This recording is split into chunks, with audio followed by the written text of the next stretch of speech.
Isa pong magandang gabi sa inyong lahat, mga kapatid. Darito na naman po tayo sa ating pong pag-aaral ng salita ng Diyos. At meron po tayong ilang minuto na pag-uusapan tungkol po sa mga salita ng Panginoon.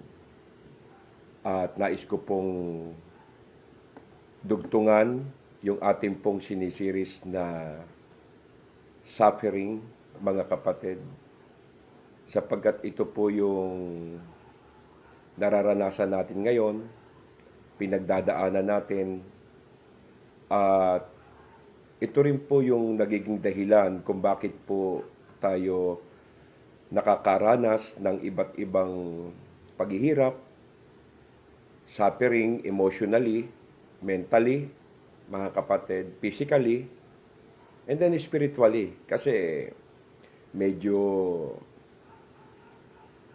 hindi tayo nakapagpupuri po ng maayos sa Panginoon.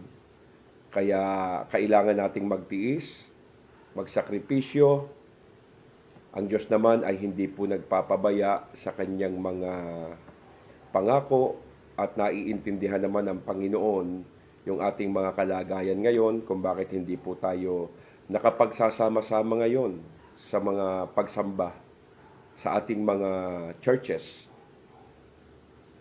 na ating pong ginagawa every Sunday. At nais ko pa rin pong ipaabot sa inyo, mga kapatid. Ako po ay lubos at buong pusong nagpapasalamat sa mga kabutihan ng inyong loob, sa inyong bukas loob at bukas palad na pagsuporta sa akin. Na nalalaman ko po at natatanggap ko po yung mga blessing na ipinagkaloob nyo, mga kapatid. At malaking tulong po iyon sa akin. Salamat po sa pagsasama-sama ninyo na makatulong kayo sa akin sapagkat alam niyo naman ang kalagayan ko. Ako po ay nabubuhay sa pananampalataya at umaasa rin po ako sa tulong ng Diyos sa ating mga churches, sa ating mga simbahan, sa inyo pong mga katapatan sa Panginoon, sa inyong pagbibigay. Doon po nasusustinahan ang aking mga pangangailangan sapagkat ako po ay isang full-time pastor. Ang Diyos na po ang magpala po sa inyong lahat. Sino man po kayo, kilala kayo ng Panginoon, mga kapatid, at kilala ko rin naman po kayo. Ang Diyos na po ang magpala po sa inyo ng maraming beses. At ang akin lang pong maisusukli ay ang aking buong pusong pasasalamat at pagpupuri sa Diyos at pananalangin na rin po para po sa inyong kalagayan at sa inyo pong mga pamumuhay. So maraming salamat po ulit, mga kapatid. Bago po tayo magsimula, nais ko po rin pong kung meron po kayong gusto pang makatulong, yung may kakayahan po, willing po kayo, hinihipo kayo ng Panginoon, sige po, mga kapatid. Huwag kayong mag-atubili na gawin nyo po kung ano po yung sinasabi ng Panginoon sa inyong mga puso. Kung ano yung conviction nyo, gawin nyo po yun. At ang Diyos po ay nangungusap sa ating mga kalooban. At ang Diyos po, kapag po tinugon natin yung kanyang conviction sa ating mga puso, ibig sabihin, may mga bagay pong ipagkakalooban Diyos sa atin. Pagpalain kayo ng Panginoon. Manalangin tayo. Dakilang Diyos na makapangyarihan sa lahat. Salamat po, Panginoon, sa iyong kabutihan. At salamat sapagkat nakapagpapatuloy po akong mangaral sa tulong mo at sa tulong din po ng aking mga kapatid na hinihipo mo, pinagpapala mo upang maging pagpapala sila sa aking buhay. Nagpapasalamat ako sa iyo, Panginoon, sa lahat ng ito.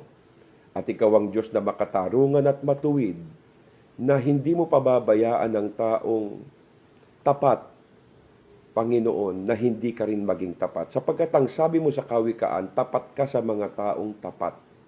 At yung pangako mo, Panginoon, tutuparin po ninyo yon sa mga taong nagtatapat sa iyo. Sa mensaheng aming pag-aaralan ngayon, samahan mo kami Panginoon, ikaw na po ang mangusap sa bawat puso ng mga makikinig at ikaw na po, Panginoon, ang magpala sa kanilang lahat. Samahan kami ng banal mong Espiritu Santo sa pangalan ng aming Panginoong Jesucristo. Ito po ang aking dalangin. Amen. So mga kapatid, tuloy-tuloy na po tayo, no? Ito na po yung pinakahuli sa ating sinisiris na suffering, mga kapatid. Nandito na po tayo sa part 6, B. Kasi noong Wednesday, part 6A eh. Ngayon, B na po. At dito na po matatapos ang ating series about suffering. At next week po, mga kapatid, ako pa rin po yung mangangaral, kaya lang po ay siguro every Wednesday na lang. No? Pero dadagdagan ko na lang po yung oras. Every Wednesday, meron pa rin po tayong Bible study. Alam nyo, may napakaganda po tayong isi-series. Abang naka-lockdown po tayo, huwag tayong magsasawang makinig. Yan po ang dahilan kung bakit tayo kinulong ng Panginoon sa ating mga tahanan. Huwag tayong mag-alala, God will provide. Ihahatid sa atin ng Panginoon ang ating mga pangangailangan. Basta patuloy lang tayong sumubaybay sa mga ginagawa po natin sa Panginoon, yung mga pakikinig ng salita ng Diyos, pananalangin. Yan po ang ating gawin ngayon. Bumawi po tayo kay Lord, mga kapatid, sa ating mga pagkukulang, mga kabisihan ng araw. At ngayon, kinulong po niya tayo para tayo po ay kanyang maibabad sa kanyang mga salita at sa kanyang presensya. So, noong nakaraan, mga kapatid, ang ating tinalakay ay about suffering, tungkol po sa pagtulong ng Espiritu Santo sa ating mga pagtitiis at paghihirap. So, ang ating pong binigyan ng diin doon, in-emphasis po natin, mga kapatid, kung natatandaan po ninyo, yung kapag dumarating po yung mga pagsubok, mga suliranin, mga pagtitiis at kahirapan, nagtataka tayo eh. Yung keyword na ginamit natin doon, yung huwag tayong magtaka sa 1 Peter chapter 4, verse 12, na huwag nating pagtakhan ang iba't ibang mga pagsubok na ating pinagdadaanan. Huwag daw po tayong magtaka kung bakit tayo po ay nasa crisis, kung bakit po tayo ay nasa pandemic. Yung pagsubok po ito eh, mga kapatid. Huwag tayo magtataka. Yun ang ating keyword eh. Pag may dumarating po sa ating mga kung kakaibang mga bagay na negatibo, although nabibigla tayo, nagugulat, okay lang yon. Pero yung magtaka, huwag po natin gagawin yon. Okay? Sapagkat meron pong nagpapahintulot na makarating sa atin yung mga bagay na hindi natin inaasahan. So ngayon, mga kapatid, meron tayong pag-aaralan pa rin, karugtong po ng suffering, mga kapatid. At gusto kong bigyan din dito yung nakaraan, yung nagtaka tayo. Ngayon naman, yung word na mahiya. Mahiya. Kasi yung pagtitiis at paghirap, minsan mga pagsubok na ating pinagdadaanan, para bang ikinahihiya po natin eh. Na ito'y malaman ng ating churchmate, na ito'y malaman ng ating mga kaibigan, mga leaders, malaman ng ibang tao, ng kapitbahay mo, ng buong mundo na ikaw may mga pagsubok sa buhay, may mga suffering. Huwag mong ikahiya, mga kapatid. Tingnan niyo po ito sa 1 Peter 4:15. Sa 1 Peter 4:15 up to the following verses. Okay? Unang Pedro 4:15, huwag na huwag mangyaring maparusahan ang sino man sa inyo dahil siya'y mamamatay tao, dahil siya'y magnanakaw, dahil siya'y salarin o pakialamero. Okay, bakit po sinabi ito ni Pedro na huwag na huwag mangyaring maparusahan ng sino man sa inyo? Kasi actually ngayon, nagtuturo po ako sa jail, sa Malolos Provincial Jail, mga kapatid, sa kulungan. Talagang may mga Kristiyano doon. May mga believer po, may mga pastor pa nga po, mga kapatid, nakakulong. Pastor talaga sa laya. Ngayon, nakulong sila. At marami akong pastor na nakilala sa loob ng bilangguan na talagang lingkod ng Diyos, pero nabilanggo naging salarin.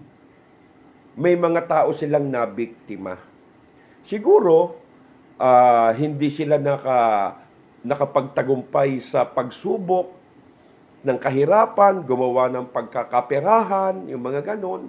Kasi may pastor po akong nakilala sa kulungan na may kaso po na hold up Sabi ko, bakit ka gumawa ng ganyan, pastor? Sabi niya, pastor, di ko na matagalan ng kahirapan. Sipin ninyo mga kapatid, meron din pong mga pastor na naging salarin sa iba't iba namang mga kaso. May mga Kristiyano doon, mga napagbintangan, mga Kristiyanong nagkasala sa batas ng tao. Meron po talaga mga kapatid na nabibilanggo dahil sa sarili nilang kasalanan. Pero hindi naman ibig sabihin na sila po'y nagkasala, nabilanggo, naging salarin, naging mamamatay tao, nakapatay ng tao, o kaya ay nakapagnakaw, na ibig sabihin, parurusahan na ng Diyos yun, impyerno na ba yun?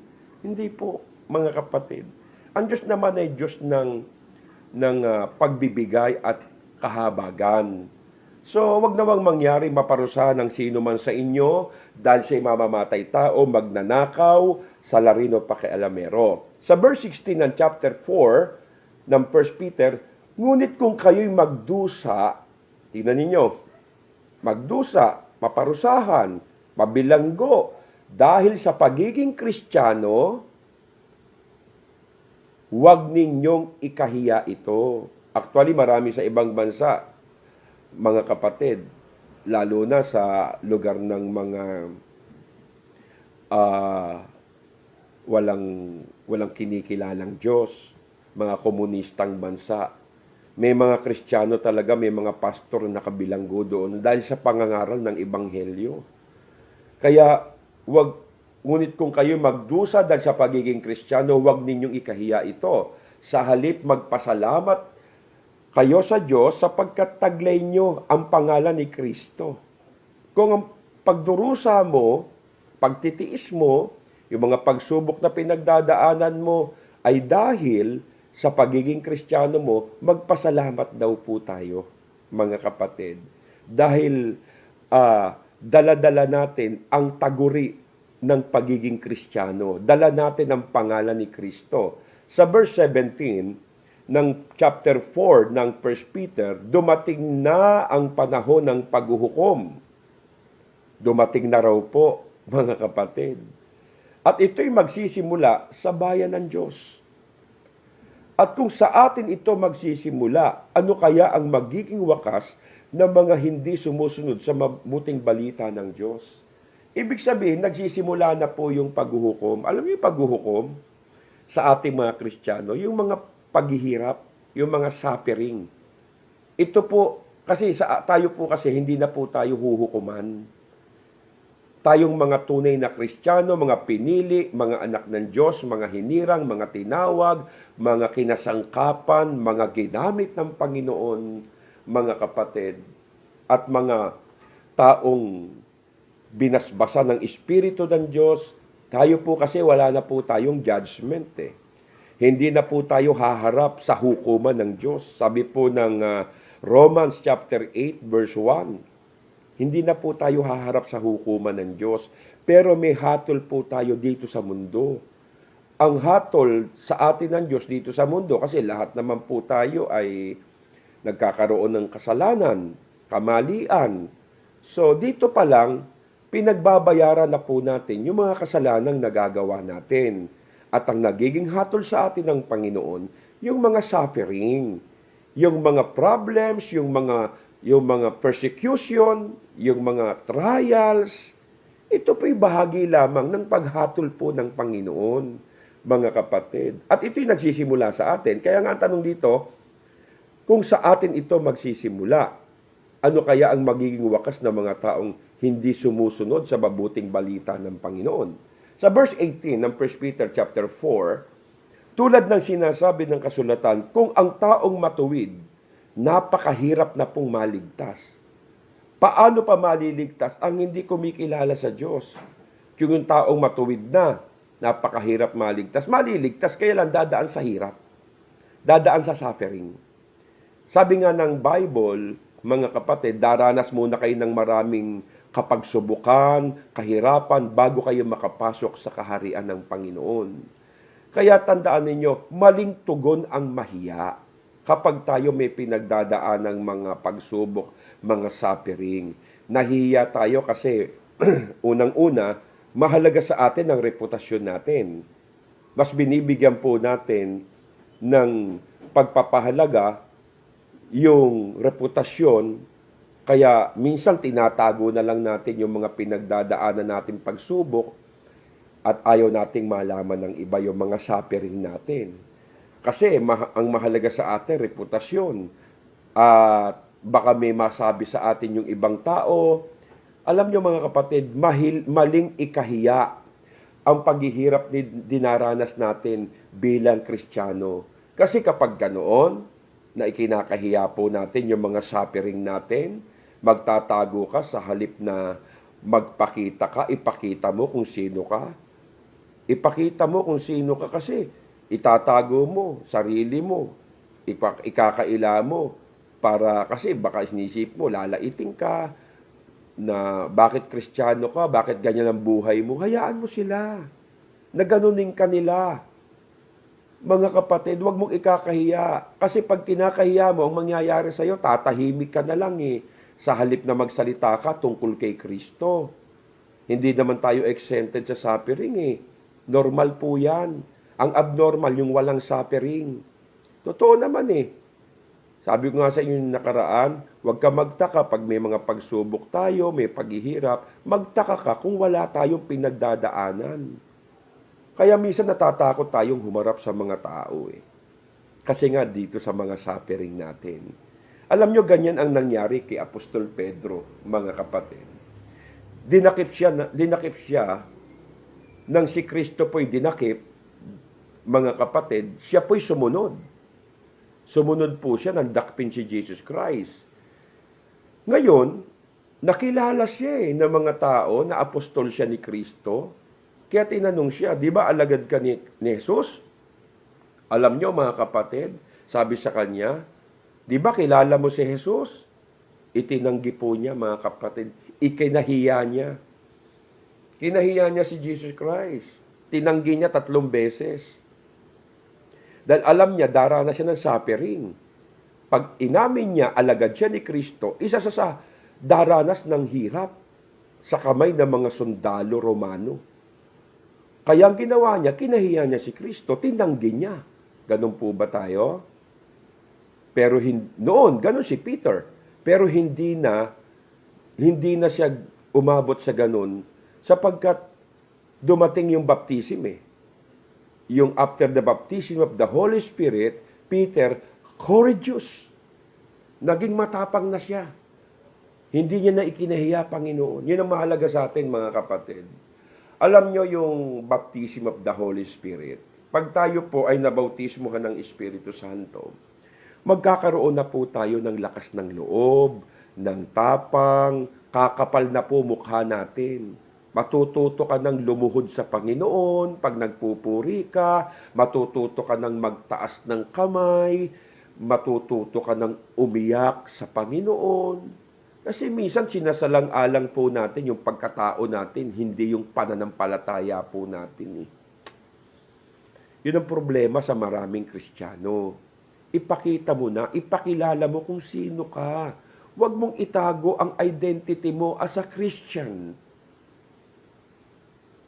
Kristiyano ka, mga kapatid Kaya nga, si Peter, nang mabautismo ng Espiritu Santo, hindi na siya nagkaroon ng hiya. Tandaan ninyo, mga kapatid, pag tayo nabautismohan ng Espiritu Santo, alam nyo, ang unang pinapatay niyan, shame. Yung hiya. Kumakapal na mukha mo. Kumakapal na. Ako nga, plano ko nga, mga kapatid, noong pa, before lockdown, bago dumating yung lockdown, siguro mga 2 weeks before, bago mag-lockdown, ako po ay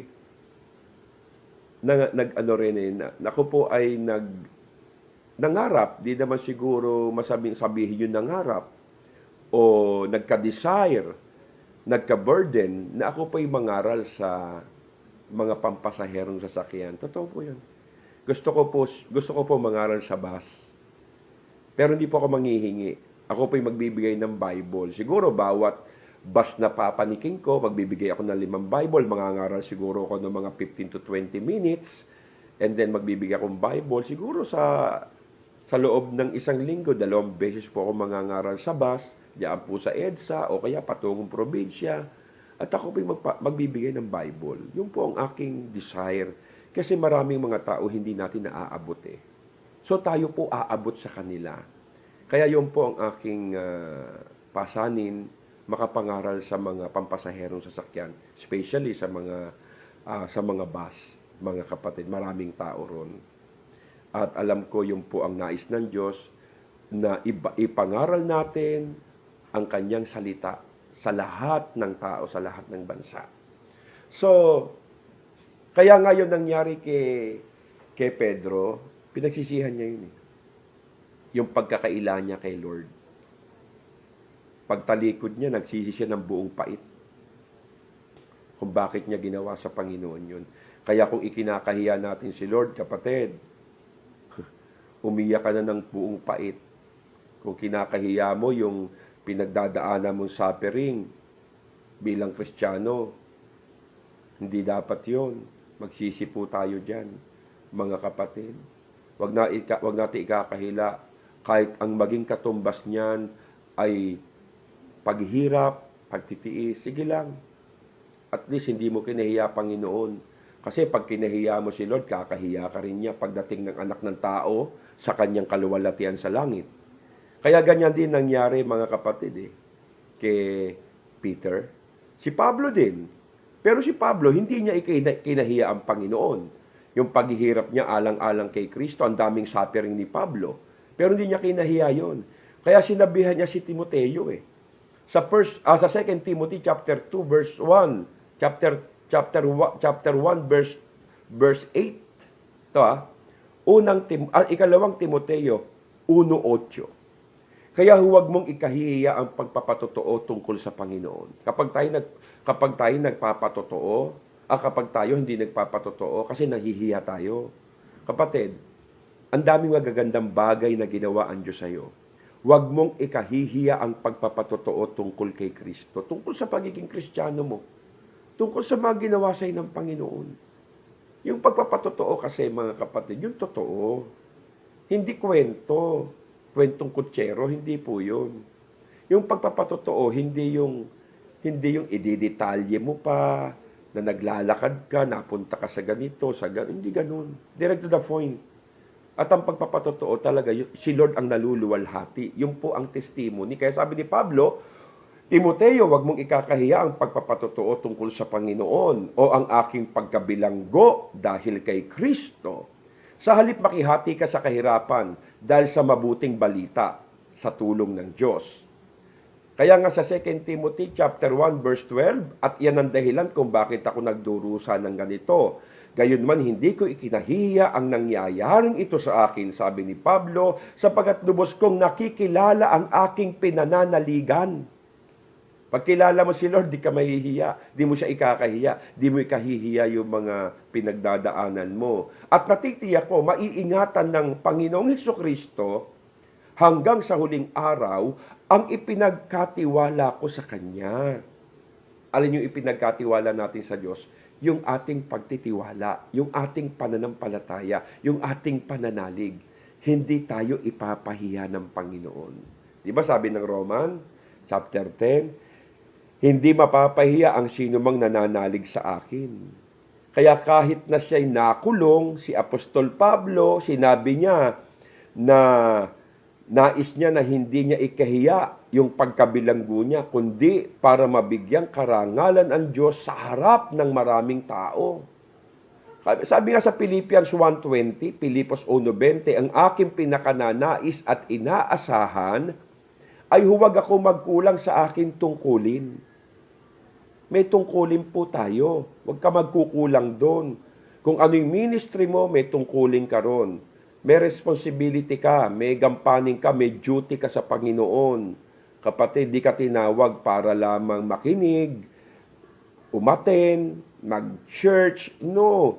Tinawag ka kasi may gagampanan kang tungkulin. Kundi magkaroon ng lakas ng loob, sabi ni Pablo, ang aking pinakananais at inaasahan ay huwag akong magkulang sa tungkulin ko kay Kristo, kundi magkaroon ng lakas ng loob na sa lahat ng panahon, sa mabuhay man o sa mamatay, mabigyan ko ng karangalan si Kristo. Paano mo papararangalan ng Panginoon kung ikinakahiya mo siya? Di ba? Huwag mo kakahiya. Kapalan mo, mukha mo. Kaya yung ginagawa natin sa church dati na 1/4 lang yung binibigay nating worship dahil nahihiya tayo. Todo mo na, kapatid. Todo mo na. Alam niyo yung suffering, calling natin yan. Yan ang calling natin. Pagsubok, pagtitiis, kahirapan, suffering. Calling natin yan. Calling natin ang magtiis ng hirap. Ano sabi ng 1 Peter 2:9? That we may declare the praises of Him who called us out of the darkness into His marvelous light. Sabing ganun na ideklara natin sa pamamagitan ng pagpupuri, mga kapatid, ang kanyang kadakilaan sapagkat tinawag tayo mula sa kadiliman, who called us out of darkness into His marvelous light. Sipin mo, hinango ka sa kadiliman, nilipat tayo sa kagilagilalas na kaliwanagan. Deklara mo ang kabutihan ng Diyos, kapangyarihan ng Diyos. Ang layo din natin sa anumang paghihirap na dinaranas natin, maipakilala kung gaano kalaki ang kapangyarihan ng Panginoon. Mga kapatid, yung kadakilaan niya, yung biyaya niya, yung pag-ibig niya, yung awa ng Diyos. Yun po yung dinideclare natin dito Kasi hindi naman ibig sabihin, dumanas ka ng paghihirap, di na matatapos yan. Ang pagpapatotoo, hindi yung kasaganaan, yung kahirapan, yung pagtitiis. Doon nahahayag ang kapangyarihan ni Kristo. Bakit? Sa kabila ng suffering, nagpipray ka pa rin, sumasamba ka pa rin, naglilingkod ka pa rin, di kapangyarihan ng Diyos ang nahayag. Maraming hahanga sa Panginoon pag ganun, mga kapatid. Kaya bilang tagasunod ni Kristo, mga kapatid, maitanyag natin ang pangalan ni Jesus. Ang pagdurusang dinaranas natin ayon sa 1 Pedro 4:16, ang pagdurusang dinaranas natin ay dahil sa pagiging Kristiyano natin. Dahil taglay natin ang pangalan ni Kristo. Alam nyo ang mga Kristiyano noon, panahon po ng mga alagad, mga kapatid. Ang mga Kristiyano noon, kapag tinawag silang Kristiyano ng mga taong hindi sumasampalataya, yun po ay panlilibak. Pag-iinsulto, panlilibak. Pag sinabing, Kristiyano, ibig sabihin sa kanila noon, siraulo. Hindi nyo? Pag tinawag ang Kristiyano noon, siraulo ka. Yung po'y panlalait, mga kapatid. Kaya sabi ni Pablo, wag mong ikahihiya ang pagiging Kristiyano mo. Kasi ayaw mong malibak, ayaw mong malait ka, ayaw mo. Kaya pag Kristiyano ka at Kristiyano, ibig sabihin nun, sira ulo mo. May baltik ka sa ulo. Yun ang ibig sabihin noon ng word na Christian. Mga kapatid. Pero sa kabila noon, sinasabi ng Diyos na huwag natin ikahiya ang pangalan niya. Huwag natin ikahiya. Sambahin natin ang pangalan ng Diyos. Kahit ano pa sabihin ng mga tao tungkol sa iyo, hayaan mo yun. Kasi mapalad ang inuusig. Kundi mas maging sabik pa tayo, maging matapang tayo, na dalhin po natin ang pangalang Jesucristo. Mga kapatid, iniiwasan natin kasi yung mga paghihirap o yung mga masakit na sasabihin ng mga tao, iniiwasan natin Kung mas mahalaga sa atin ang pangalan natin, mas mahalaga sa iyo ang pangalan mo, iiwasan mo suffering. Mga kapatid, yung yung mga masasakit na sasabihin ng tao, iwasan mo kasi mahalaga pangalan mo reputasyon mo Pero kung mas mahalaga sa iyo ang pangalan ni Kristo, eto sasabihin ko sa iyo. Kung mas mahalaga sa iyo pangalan ni Kristo, kahit duraan ka pa sa harap ng mga tao, hindi ka mahihiya. Kahit duraan ka pa, hindi ka mahihiya. Kundi patuloy mo pang ipapangaral at ipangangalandakan ang pangalan ng Panginoon. Sapagkat yung nangyayaring suffering sa atin, alam nyo kung anong ibig sabihin yan? Yan po'y paghahanda sa pagliligtas ng Diyos. Pararangalan tayo ron kapag tayo po ay nagdusa dahil sa pangalan ng Panginoon. Kaya yung paghihirap natin, mga kapatid, yung mga pang-iinsulto, panlilibak sa atin, isang uri ng judgment yan sa atin. Judgment yan. Okay lang, mahatulan tayo rito, wag lang sa kabila. Gusto mo sa kabila ka hatulan, dito gusto mo maging maayos ang sarili mo. Sabi nga ng 1 Peter 4:17, dumating na ang panahon ng paghuhukom. Ito'y magsisimula sa bayan ng Diyos. Tayo yun At kung sa atin ito magsisimula, ano kaya magiging wakas ng mga hindi sumusunod at hindi kumikilala sa mabuting balita ng Panginoon? Pero mga kapatid, yung judgment na ito, hindi para parusahan tayo ng Diyos, kundi para mas maging dalisay ang puso natin para sa Kanya. Maipakita natin yung katapatan natin sa Panginoon in the times of suffering, in the times of persecution. Nagpapatuloy pa tayo. Alam nyo, meron akong kilalang isang babae, ang pangalan Ribur. Talagang matibay na Christian. Babae ito After niya makatapos ng Bible school, alam nyo, pinili niya ang misyon sa India. Nagmisyon sa India, nangaral. Alam niyo sa India, nang mahuli siya, binugbog siya kay babaeng tao. Katakot-takot na bugbog, kinuryente po siya, ibinilanggo siya. Pero alam niyo, pagkalaya, nangaral uli. Kasi yun ang buhay niya Si Kristo buhay niya. Kung si Kristo buhay mo, baliwala sa'yo suffering. Tatawanan mo lang yan, mga kapatid. Kaya nga, para maging handa tayo sa lubos na pagliligtas na gagawin ng Diyos, oo nga't naligtas na tayo. Pass. Kasi, before the foundation of the world, nilista na pangalan natin sa aklat ng buhay. Bago pa nilikha langit at lupa, pinili na tayo. So, yung salvation natin, yung kaligtasan natin, pass na Ligtas na tayo. Pero ngayon, patuloy pa rin tayong inililigtas ng Diyos. Patuloy. Anong ibig sabihin? Present. Dati past, pero ngayon, present. Anong ibig sabihin na patuloy pa rin tayong inililigtas ng Panginoon? Sa pamamagitan ng ating pagtugon. Sabi nga po ng Philippians 2:12 sa King James Version, Pilipos 2:12. Lubusin ninyo ang gawain ng inyong sariling pagkaligtas. Ibig sabihin, yung present natin ngayon, meron tayong ginagawa kay Lord. Lubusin po natin yon. Mga kapatid, itodo mo yung ginagawa mo kay Lord. Lubusin mo. Huwag ka na magtira para sa'yo. Kaya nga, lubusin ninyo ang gawain ng inyong sariling pagkaligtas na may takot at panginginig. May takot at panginginig kang naglilingkod sa Diyos. Because suffering are necessary part of our sanctification. Yung mga pagtitiis natin at paghihirap, yung mga pagsubok natin, mga kapatid, bahagi po yan ng pagiging, ng ating pagpapakabanal.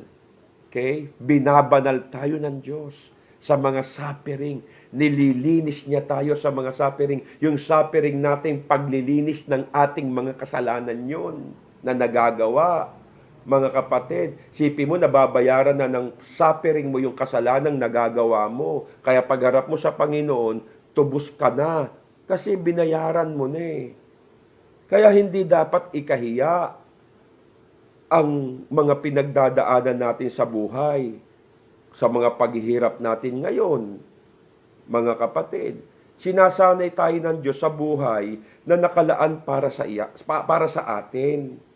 Inililigtas tayo ng Diyos sa pamamagitan ng mga paghihirap, sa mga pagtitiis.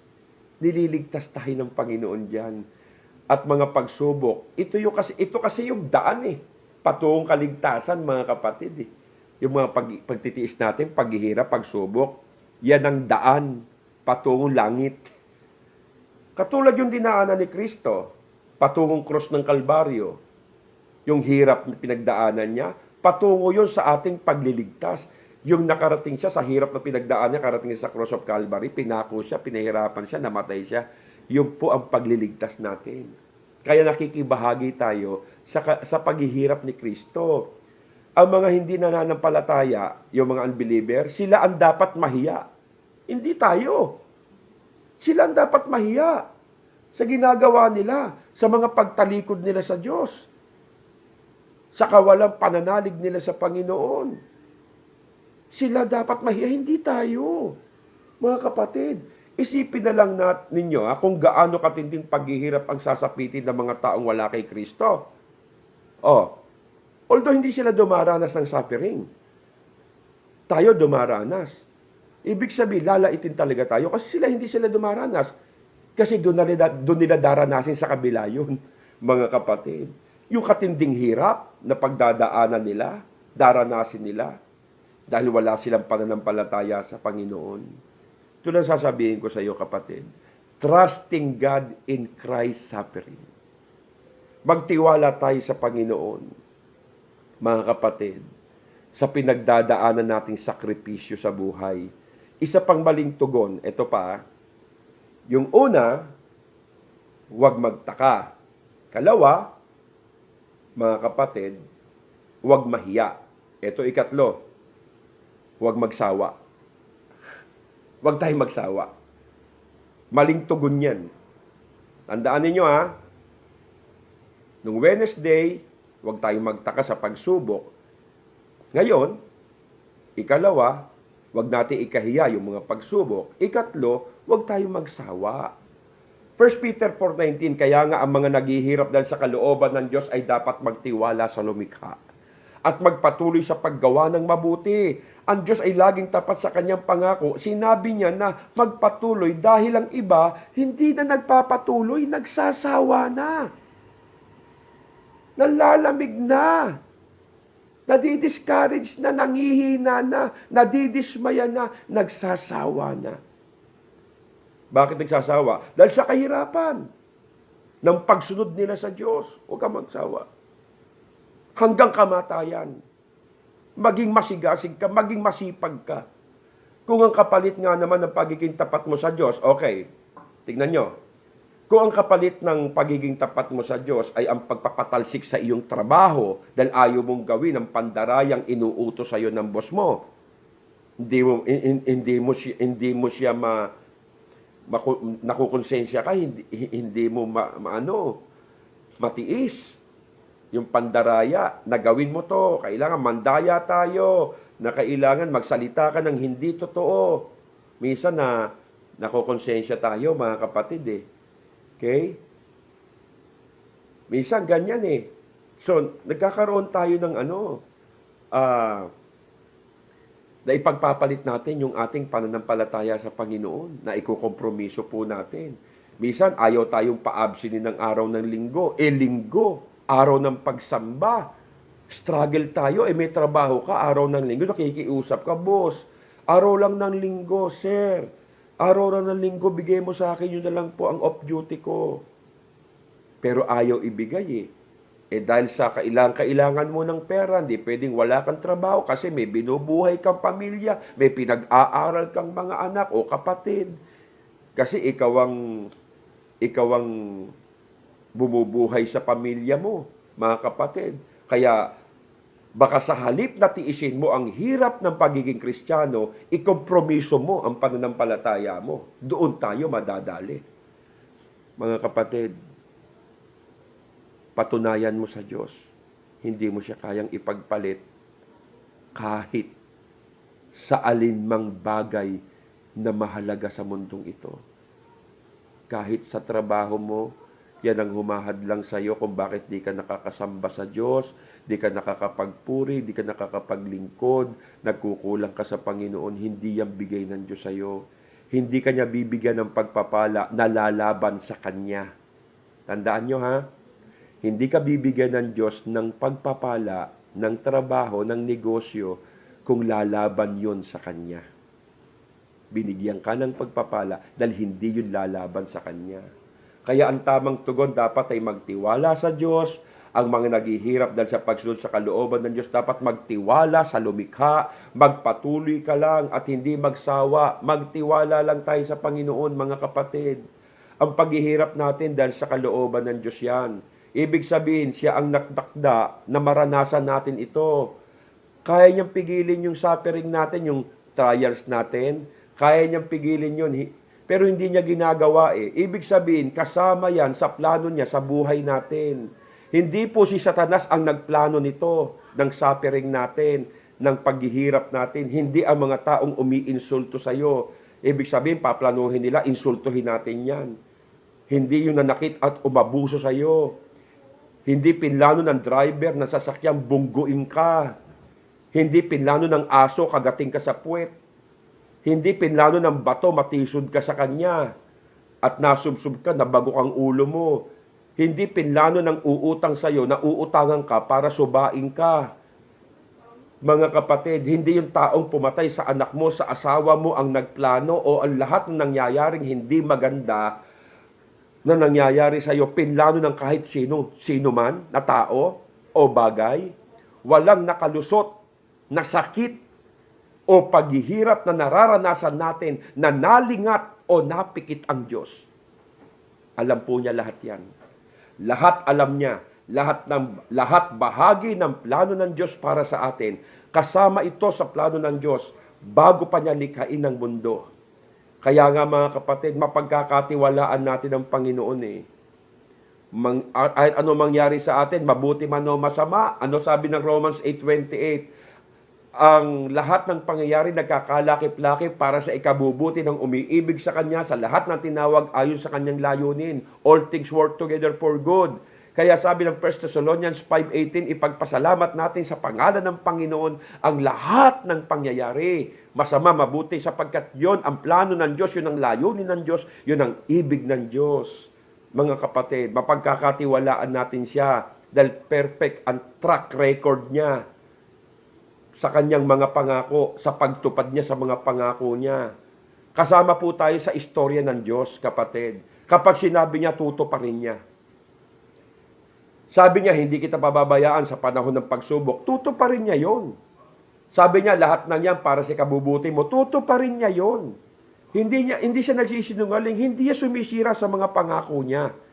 Ano sabi ng 1 Corinthians 10:13? Wala pang pagsubok na dumating sa atin na hindi dinanas ng maraming Kristiyano sa buong daigdig.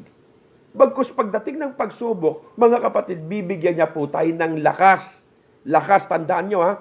Pag may pagsubok ka, galing sa Diyos, bibigyan ka ng lakas. Lakas na ano? Upang mapagtagumpayan natin yan. May pagsubok ka, o bibigyan ka lakas. Hindi hina, bibigay sa iyo lakas. Pag binigyan ka ng pagsubok, lakas ang ibibigay sa iyo ng Diyos para malagpasan mo yon. Hindi hina. Kaya pag may pagsubok, huwag ka manghina. The Holy Spirit and our sufferings. Kasama natin ang Holy Spirit sa mga sufferings natin. Sapagkat ang sabi ng Gawa 5:42, si Pedro at ang kasama niya mga apostol, dinampot ng mga opisyal ng mga Romano, sundalo yan eh. Dinampot sila. Pinagbawalang mangaral sa pangalan ni Kristo, nangaral pa rin, ikinulong ng pakawalan, ng palayain, galak na galak sila sapagkat, minarapat ng Diyos na sila'y magdanas ng panlalait alang-alang sa pangalan ni Jesus. Hindi sila tumigil na pangangaral, hindi sila na-discourage. Mga kapatid, kung di, lalo pa silang na-encourage, nagpursige. Karamihan kasi sa ating mga Kristiyano, yung faith natin sa Panginoon, yung pananampalataya, pang good times lang eh. Pang good times. Pag mabubuting bagay, magaganda, doon umiiral ang pananampalataya, pero pag bad times na yung faith natin, nababawasan na.